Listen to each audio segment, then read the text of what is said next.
예레미야 23장 1절과 2절 두 절의 말씀 봉독해 드리겠습니다.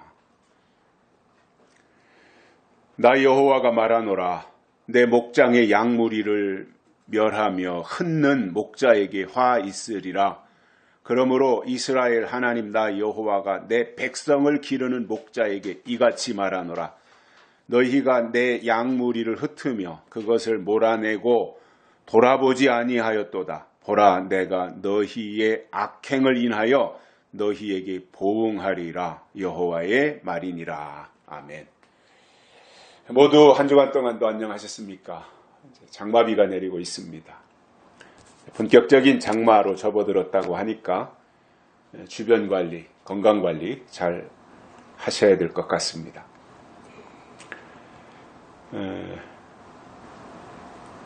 장비가 다 동원돼 가지고 아침 내내 또 씨름을 했는데 결국은 유튜브는 또 전송이 안 되고 있습니다. 똑같은 장비를 가지고 똑같이 하는데 왜 안 되는지 잘 모르겠고요. 그래서 밴드로만 나가고 있으니까 밴드를 보셔야 할 것 같습니다. 옛날 중국 위나라에 전국에서 용하기로 소문이 자자했던 삼형제 의사가 있었습니다. 그 삼형제 중에서 막내 의사 이름이 편작이라는 사람이었는데 어느 날 그 중국의 왕 문후라고 하는 왕이 삼형제 중에 제일 유명한 막내이면서 전설적인 편작을 불러가지고 물어봤습니다. 이복의 편작.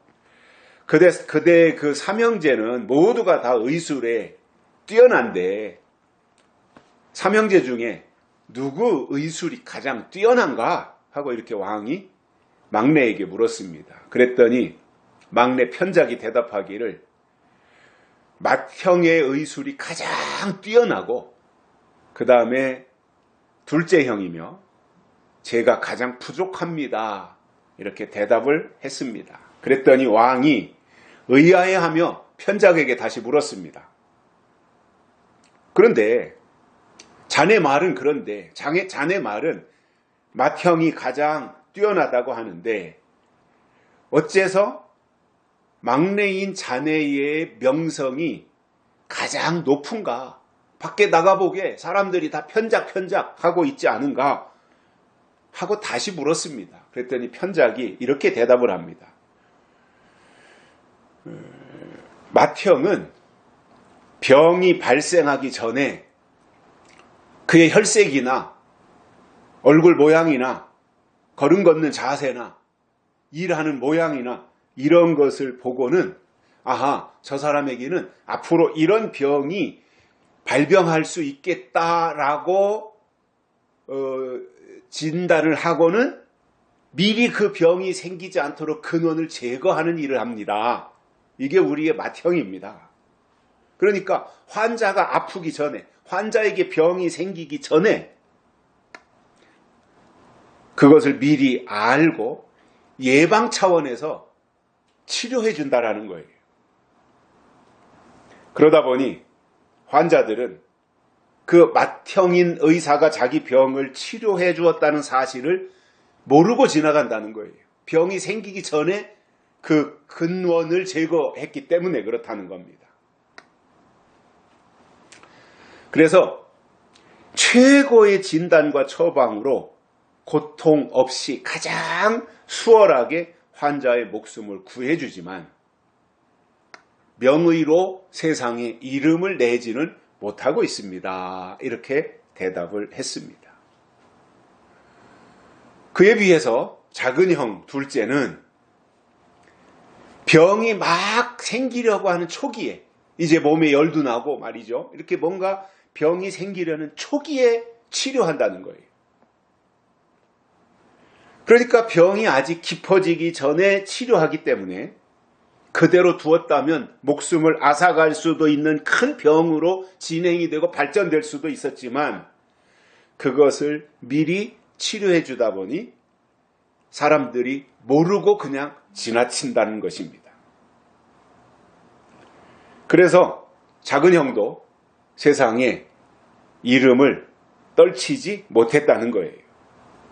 그에 비해서 셋째인 자기는 환자들이 고생할 대로 고생하고 이 병은 저 병은 다 다니다가 더 이상 갈 데가 없는 그 위중한 상황에서 자기에게 찾아왔다는 거죠. 환자들이.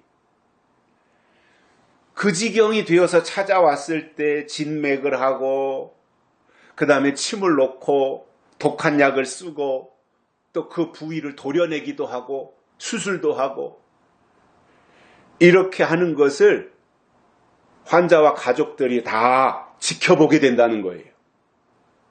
그래서 치료하는 과정이나 치료 행위를 직접 다 보았기 때문에 자기가 병을 다 고쳐주었다고 사람들은 그렇게 생각할 수밖에 없다는 거예요.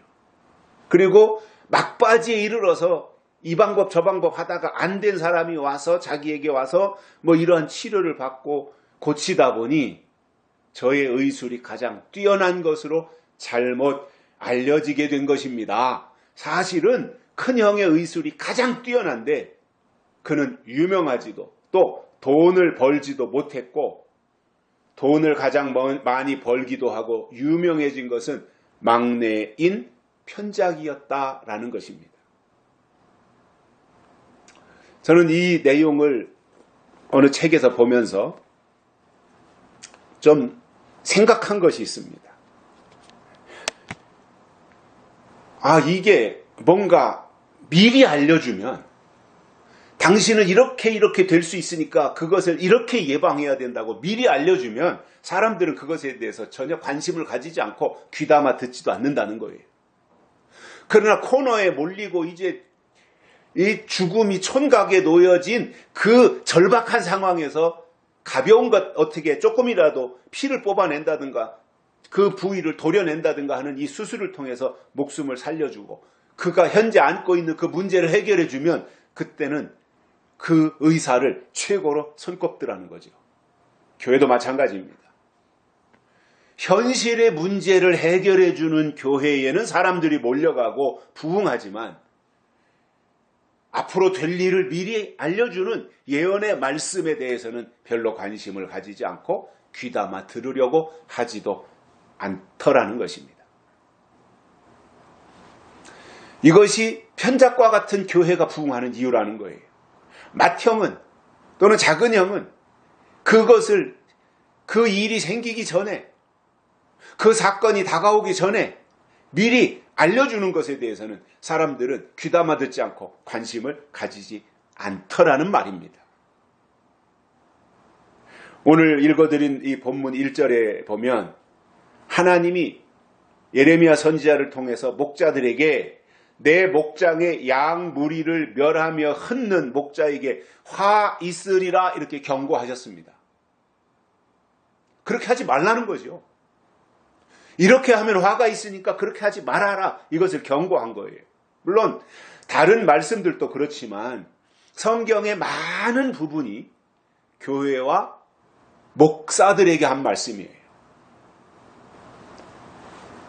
특히 오늘 본문에서는 목자라고 하는 이 단어를 지목해서 강조한 것을 볼 때 목자의 위치에 있는 사람들이 특별히 잘 들어야 된다라는 겁니다. 그래서 하나님이 세운 목자라면 하나님의 양떼들을 잘 돌보며 푸른 초장으로 이끌고 가서 꼴을 먹게 하고 잔잔한 시냇물가로 인도해서 물을 마시게 해야 되는데 오히려 멸하고 흩어버리기 때문에 그들에게는 화가 있다는 말씀을 해 주셨습니다. 그리고 나서 하나님의 백성들을 기르는 목자에게 하신 말씀이 오늘 본문인데 오늘 주신 내용을 통해서 왜 그들에게 화가 임하는지 세 가지를 깨닫고 은혜를 받겠습니다. 첫째로는 하나님의 양무리들을 흩었습니다. 흩어버렸다는 거예요. 하나님이 세우고 하나님이 보낸 목자라면 그 시대에 하나님의 양무리들을 잘 돌보고 또 양들에게 제때 필요한 먹이를 공급해서 굶주리지 않게 해야 됩니다. 잘 성장하도록, 잘 자라나도록 해야 됩니다. 그뿐만 아니라 더 중요한 것은 늑대나 일이나 이런 맹수들로부터 안전하게 지켜야 되는데 그 역할을 제대로 감당하지 않았기 때문에 뿔뿔이 다 흩어져 버렸다는 겁니다. 흩어진 거예요. 이건 말이 안 되는 거잖아요. 목자가 목자로서 그 역할을 제대로 감당하지 않았다고 하는 말이 되지 않겠습니까? 그런데 이것에 대해서 에레미야 선지자만 예언한 것이 아니라 똑같은 대선지자로서 그 시대에 큰 역할을 했던 에스겔 선지자도 보면 에레미야가 한 말씀보다도 훨씬 더 중요한 내용을 강조한 것을 볼 수 있는데 에스겔 34장 1절부터 6절을 제가 읽어드립니다. 이렇게 기록하고 있습니다. 여호와의 말씀이 내게 임하여 가라사대 인자야 너는 이스라엘 목자들을 쳐서 예언하라.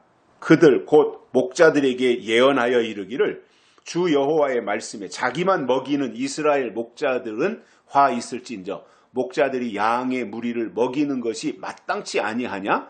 너희가 살찐 양을 잡아 그 기름을 먹으며 그 털을 입되 양의 무리는 먹이지 아니하는도다.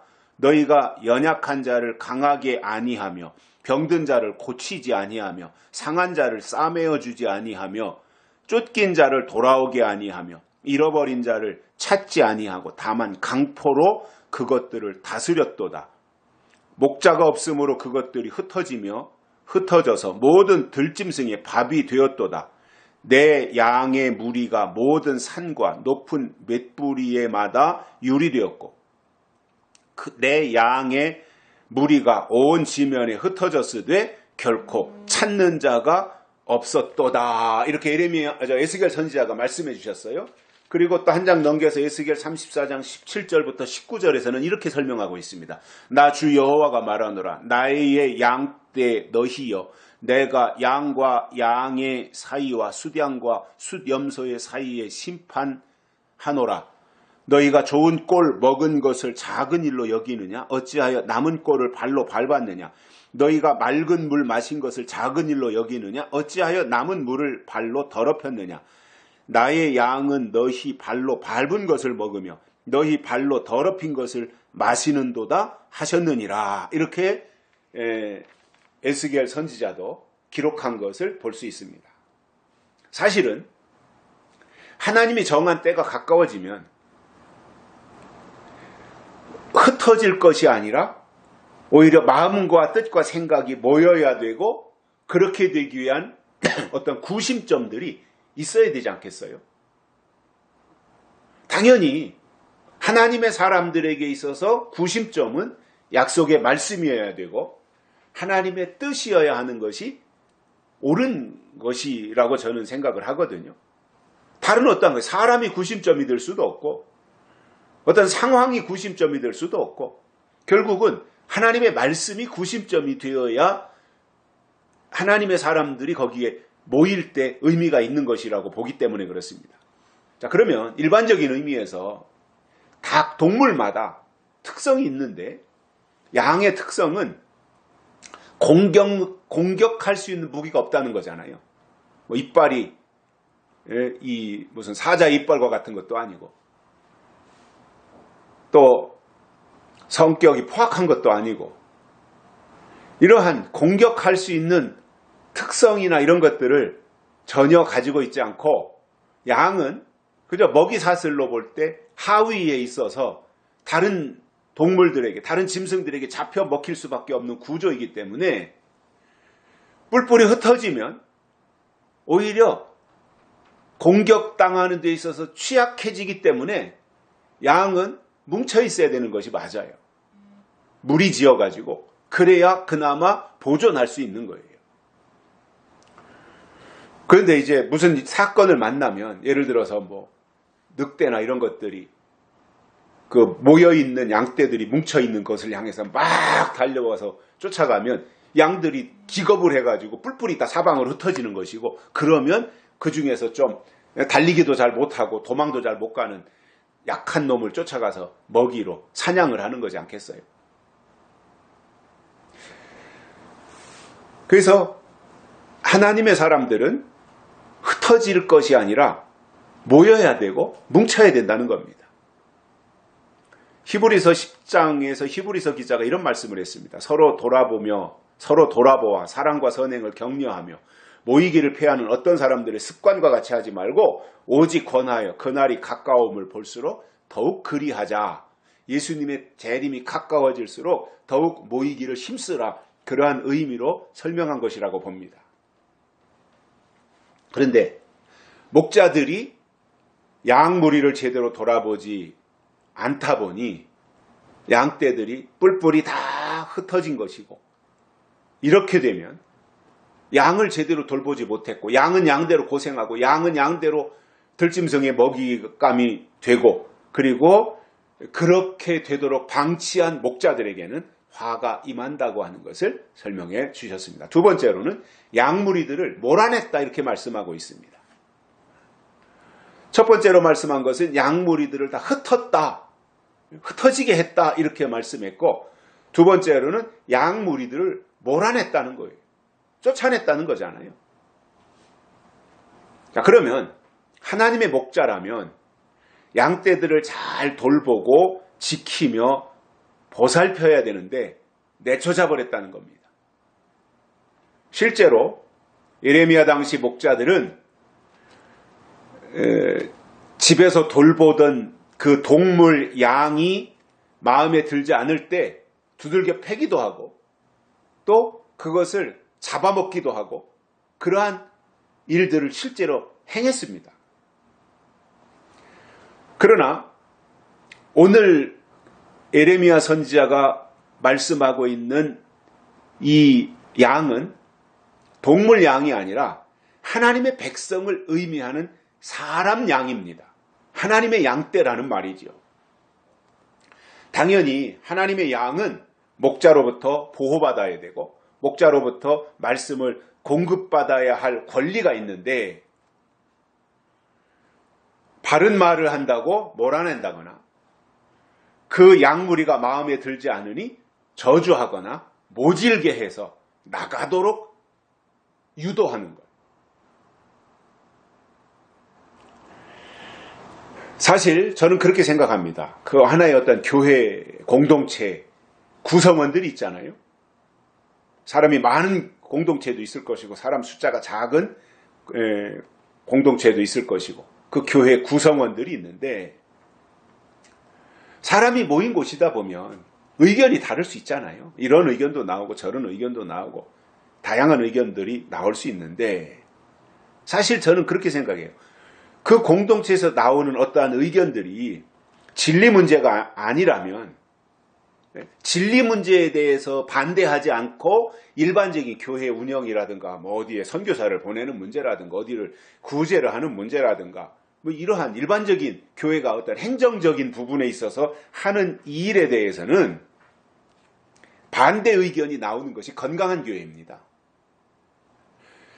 자, 민주주의 국가가 국민의 다양한 의견을 듣고 여론조사도 하고 하지 않습니까?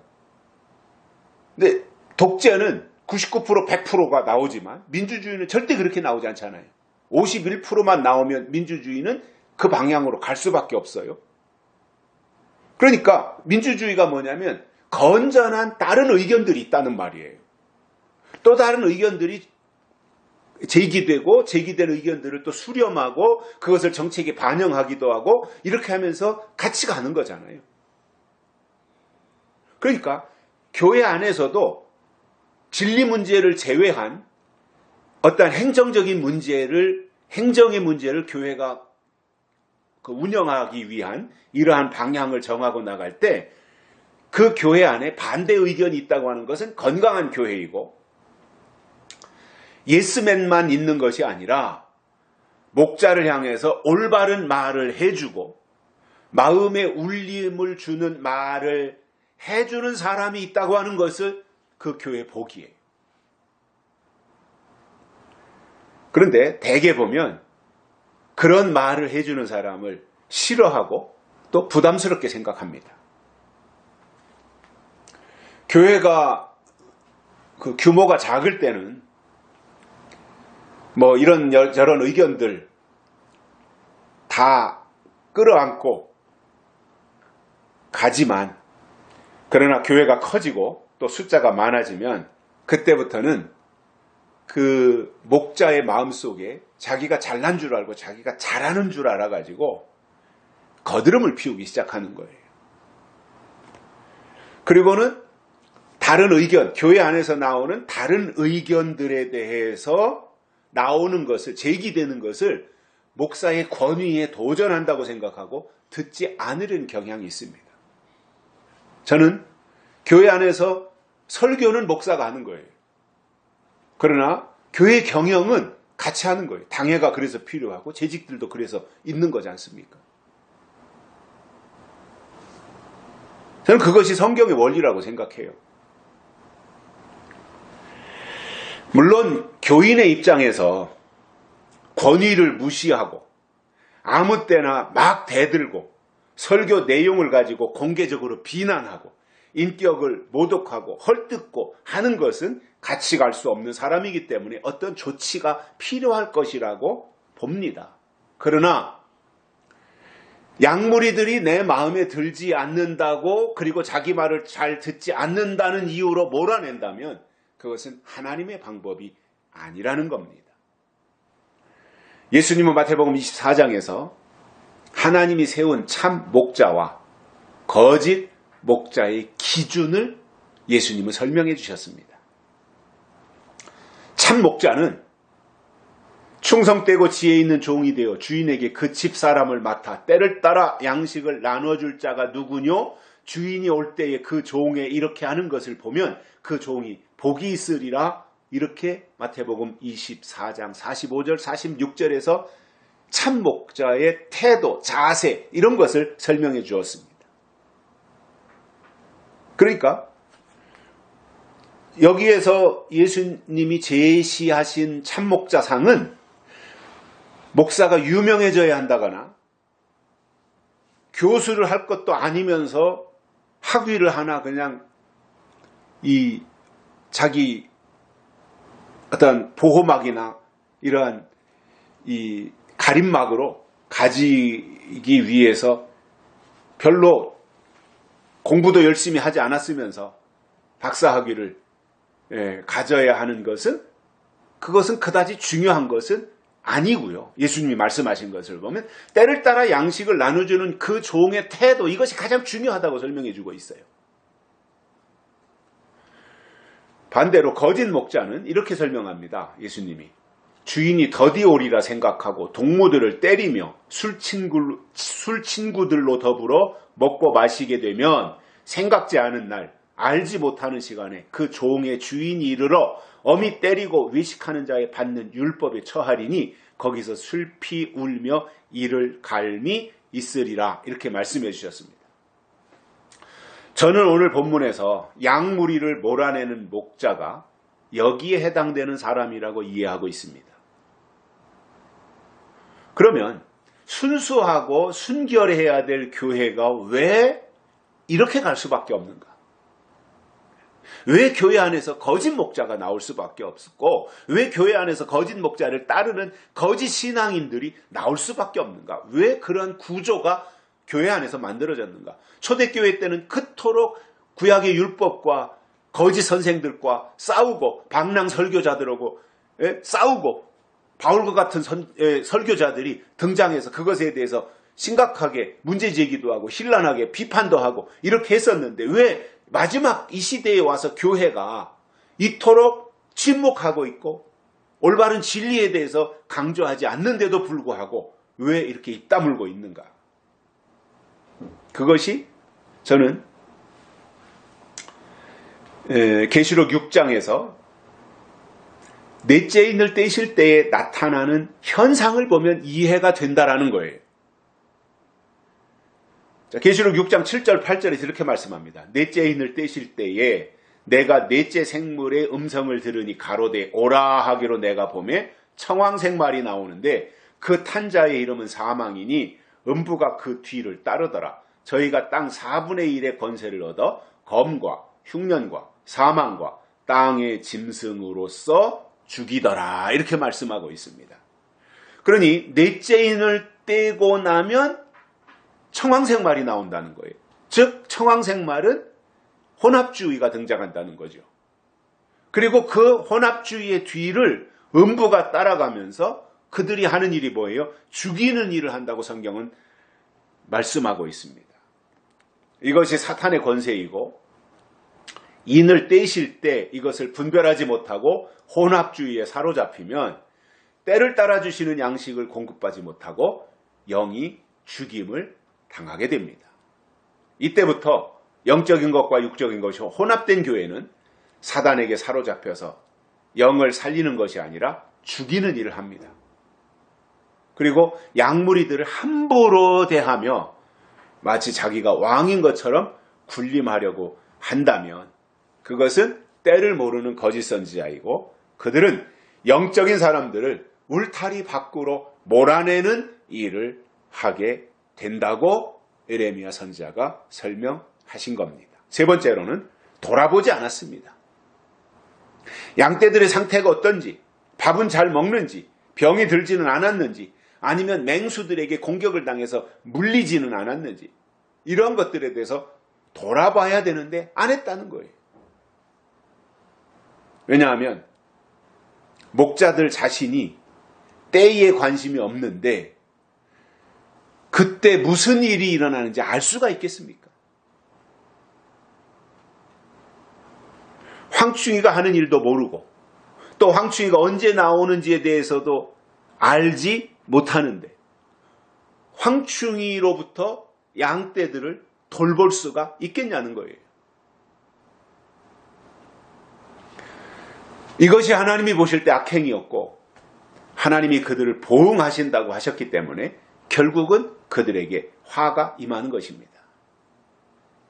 그렇다면 목자에게 화가 이렇게 임하는데 거기에 소속해 있던 양떼들은 온전하겠습니까?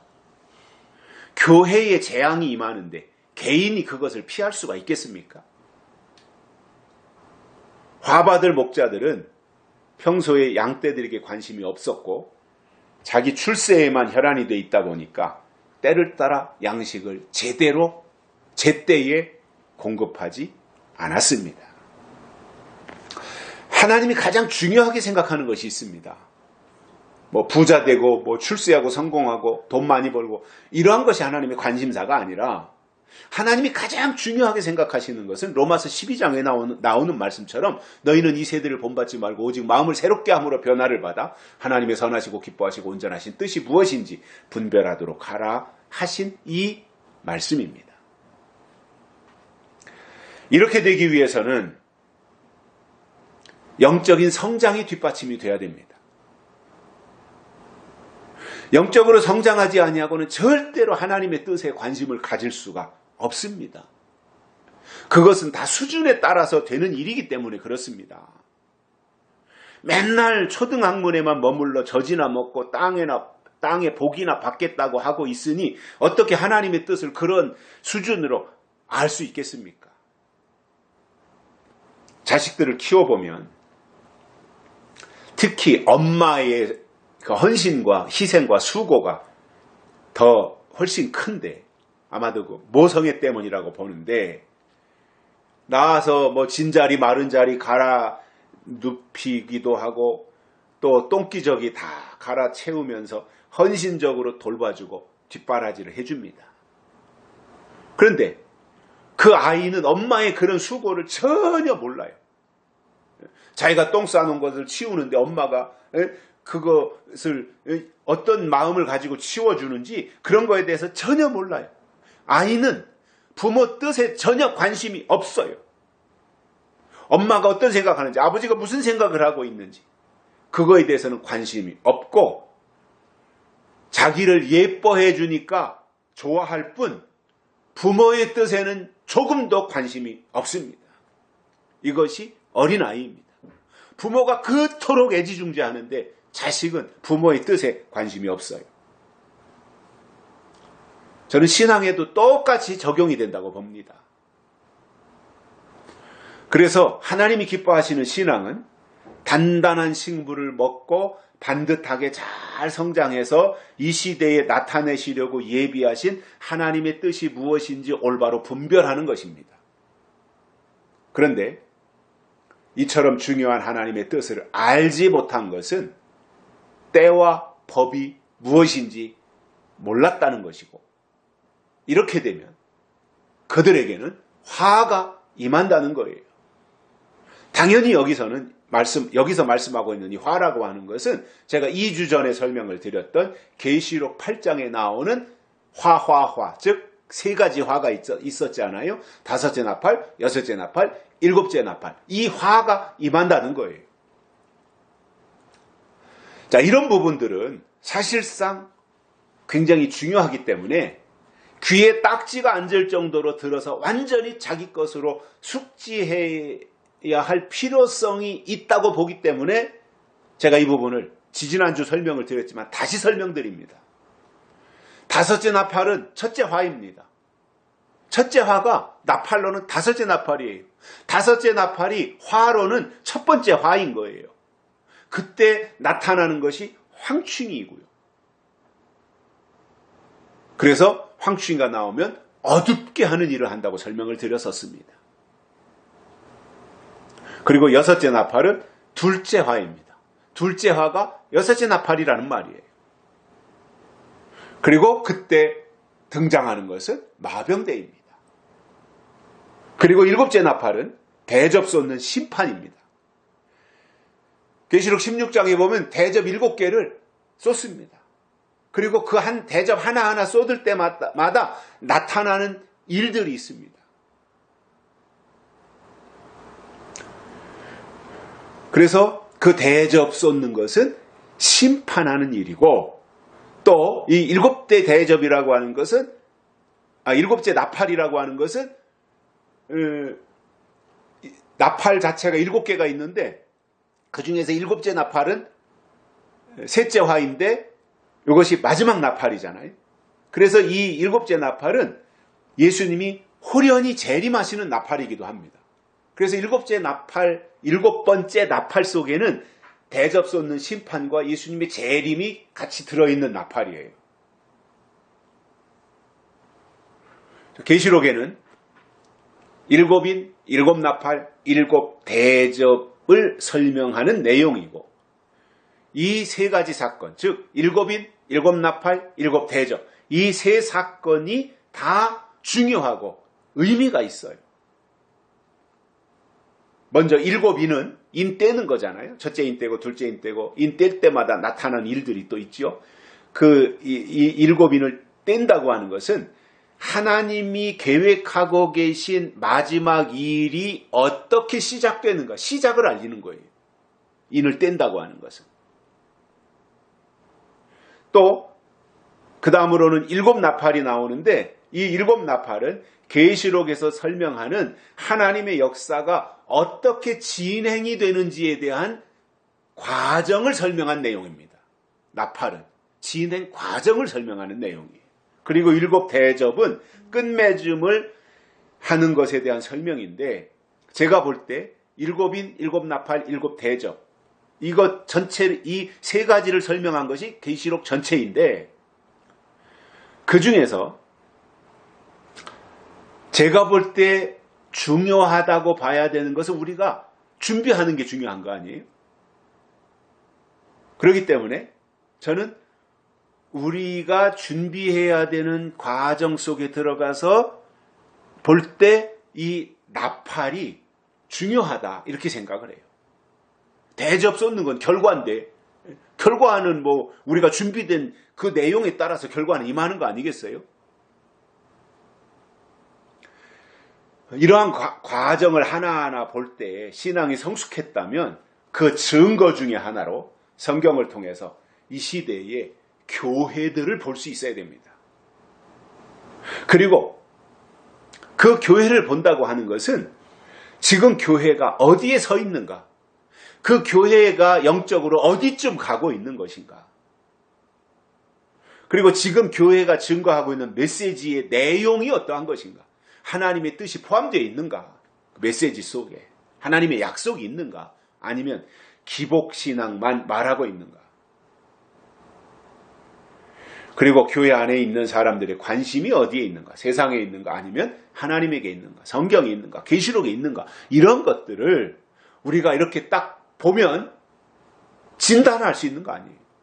얘기 몇 마디 해보면 저분은 신앙생활을 오래 하긴 했는데 땅의 것에 관심이 많구나.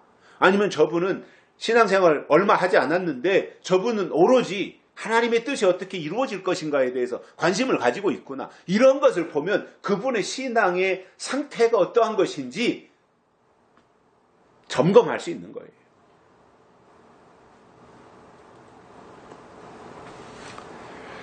그리고 말이라고 하는 것은 그분의 관심사거든요. 현재 그분의 관심이 어디에 있는가? 그분과 대화해보면 나오는 거예요. 결혼하고 나서 결혼한 사람들은, 갓 결혼한 사람들은 대화의 내용이 뭐겠어요? 자기 배우자 얘기 안 하겠어요? 처갓집 얘기하고 시댁 얘기하고 남편 얘기, 아내 얘기 뭐 이런 얘기 하겠죠. 친구들 만나면. 우리 그이는 하면서. 그런데 그러다가 애를 낳으면은 그때부터 사람들 만나면 애 이야기하는 거 아니에요. 어떻다 우리 애는 어떻다 누구 닮았다 똘똘하다 벌써 엄마라고 했다 아빠라고 했다 하면서 그냥 누가 듣거나 말거나 자랑 늘어놓는 거 아니에요. 관심사가 거기에 있는 거예요. 그 교회 안에 머물러 있는 사람들이 지금 사람들과 만났을 때 구역 식구가 됐든 교구 사람들이 됐든 교회 안에 무슨 여전도회든 남자회든 사람들이 만났을 때 만난 그 자리에서 그 사람들이 주로 무슨 얘기를 하느냐 그걸 들어보면 그 사람의 실력과 수준을 알 수 있다는 말입니다. 세상 돌아가는 얘기나 하고 복받는 얘기, 누구네가 고급 아파트를 구입한 얘기를 주로 하고 있는지 아니면 진짜로 중요한 하나님의 뜻이 지금 어떻게 진행이 되고 있고 어떻게 나타나고 있는지에 대해서 말하고 있는지 그것을 보면 다 알 수 있단 말이에요. 물론 사람이요 한 가지로만 치우쳐서 그쪽에 집착한다면 그건 정상은 아니라고 봐요. 우리가 육을 가지고 있으니까 육의 문제를 다 내팽개치고 살 수는 없지 않습니까? 영적인 것과 육적인 것이 어떻게 잘 조화롭게 가야 되는가. 이 부분을 이렇게 잘 구성해서 가는 것이 성장한 사람들의 모습이지 않겠어요? 영적인 신앙생활을 해야 된다고 하니까 다 가정이고 직장이고 내팽개쳐버리고 오직 자기 마음에 드는 한 군데만 쫓아가서 거기에서 증거하는 설교만 듣고 자기가 할 일은 전혀 하지 않고 아멘만 열심히 하고 있다면 그게 정상이겠습니까? 하나님이 원하시는 것이 그런 것이겠냐 말이에요. 그런 사람들이 뭐예요? 굉장히 단순한 사람들이거든요. 하나만 아는 거예요. 좋아요. 내가 어디에서 내가 정말 그동안 사모했던 말씀을 증거하는 데가 있어서 가서 들어보니까 성경적이고 이 시대에 맞는 말씀이고 영적이고 진리이고 이렇게 알았다면 발견을 했다면 자기 삶의 현장으로 돌아와서 자기에게 주어진 일을 더 열심히 해서 문제가 생기지 않도록 다 해놓고 그리고 자기가 그동안 사모했던 말씀을 제공하는 그곳을 통해서 들으면서 자기의 생활 반경에 아무런 지장이 생기지 않고 오히려 더 자기가 열심히 말씀 듣고 온 것에 대해서 내 집안에 있는 사람들로 하여금 인정받을 수 있도록 해야 되는 것이 중요한 것이라고 저는 생각을 합니다. 집에서는 엉망진창이고 그냥 거기 가서는 아멘만 대표 선수로 잘하고 집에 와서는 아무것도 안 하고 엉망진창이고 해야 될 일을 안 하고 그렇다 그러면 그게 무슨 덕을 세울 수 있겠습니까? 믿음과 덕은 같이 가는 건데 자기는 믿음이 있다고 할지 모르지만 사람들이 볼 때는 덕을 보잖아요. 저 사람이 얼마나 덕을 세우는가, 저 사람이 정말 사람들과 관계를 잘 맺고 있는가, 양보하는가, 자기 주장만 하고 있는가, 이런 것들을 다 사람들이 주변에 살펴보잖아요. 그러니까 그런 덕을 세워야 되는 부분에 대해서는 전혀 관심이 없고 오직 자기 마음에 드는데 쫓아가가지고 아멘만 죽어라고 열심히 목셀 정도로 이렇게 한다 그러면 그것이 사람들로 하여금 인정을 하겠냐고요. 하나님이 그걸 인정하겠냐. 균형이 안 맞는데 그것을 어떻게 하나님 인정을 하시겠습니까? 영적인 것과 육적인 것에 대한 균형을 이루어야 되잖아요. 그러면서 비중을, 우선순위를 영적인 것에다 두고 그것이 우선순위가 하나님의 영광으로 나타나기 위해서 내게 주어진 모든 삶의 현장에서 잘 관리하고 내 역할을 충성스럽게 잘 감당하고 그리고 나가서 내게 필요한 말씀을 제공받으며 그것을 소중히 여기는 그 역할을 할 때 내 주변의 사람들이 볼 때도 저 사람은 참 바르게 잘하네.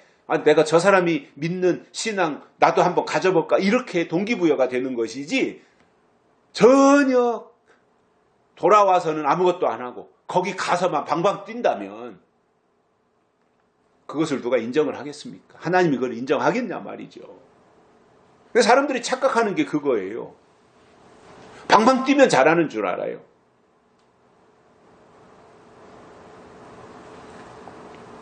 그래서 목사의 설교에 하나님의 뜻이 없고 예언과 약속이 전혀 나타나지 않는다면 그는 분명 거짓 선지자입니다. 그리고 그러한 사람들은 하나님의 양무리들의 영혼을 돌아보지 않고 때를 따라 주시는 말씀도 공급하지 않을 것입니다. 이렇게 되면 그 결과는 당연히 화가 있다고 본문에서 말씀하고 있고 목자가 화를 당하면 거기에 소속해 있던 신자들도 다 같이 화를 당하는 겁니다. 예외가 어디 있겠습니까? 이게 공평한 거 아니겠습니까? 결론으로 하나님이 예레미야를 통해서 양무리들을 돌보는 목자들에게 하신 말씀은 오늘 이 시대에 목양하는 목사들에게 하신 말씀입니다. 또 목사들에게 말씀하셨다고 하는 것은 그 시대, 구약 시대의 유다 백성들에게 하신 말씀이고 오늘 이 시대에 교회에 주신 말씀이에요. 교회에 말씀하셨다고 하는 것은 뭐예요? 믿는 자들에게 하신 말씀이다 이겁니다. 성경 있잖아요. 성경 66권 성경 우리가 이걸 가지고 바이블 하나님을 믿는데 이 성경을 무시하고 성경을 외면한다면 그것은 이미 신자가 아닌 거죠. 그리고 우리가 이 성경을 하나님의 말씀으로 캐논으로 인정을 한다고 하는 것은 여기에다가 비중을 두고 간다는 거잖아요. 성경이 중요하다고 하는 것을 여기에다가 비중을 두고 우리가 신앙생활을 이어가는 것입니다.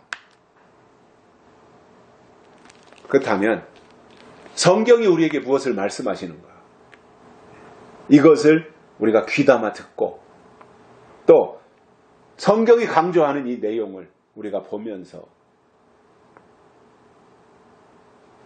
교회가 가야 될 방향, 개인이 신앙생활 하시는 분들이 가야 될 방향, 이것을 성경을 통해서 우리가 발견하고 그리 가는 것이 맞는 것입니다. 그렇다면 오늘 우리에게 주신 이러한 내용들을 잘 기억해서 이 교회가 해서는 안 될 일 또는 목자가 해서는 안 될 일 세 가지를 우리가 마음에 담고 하나님 앞에 화 있는 신앙이 아니라 복 있는 신앙, 복 있는 종들이 되시기를 주의 이름으로 축복합니다. 살아계신 하나님 아버지 감사합니다. 오늘 또 우리를 불러주시고 말씀을 듣게 해주셔서 감사를 드립니다. 오늘 주신 말씀 우리의 마음속에 새기고 목자에게 하신 말씀이 교회에게 하신 말씀이고 또 믿는 자들에게 하신 말씀이라고 하는 것을 우리의 마음에 품고 담아서 하나님의 뜻이 무엇인지를 잘 깨닫고 하나님의 뜻대로 믿음을 이어가는 저희들 되게 해 주옵소서. 다시 오실 예수님의 이름으로 간절히 기도드리옵나이다. 아멘. 찬송가 359장 부르시면서 헌금 드리시겠습니다. 359장입니다. 예수가 함께 계시니 시험이 오나 겁없네. 기쁨의 근원 되시는 예수를 위해 삽시다. 날마다 주를 섬기며 언제나 주를 기리고 그 사랑 안에 살면서 딴 길로 가지 맙시다. 이 세상 사는 동안에 주 이름 증거하면서 무한한 복락 주시는 예수를 위해 삽시다. 날마다 주를 섬기며 언제나 주를 기리고 그 사랑 안에 살면서 딴 길로 가지 맙시다.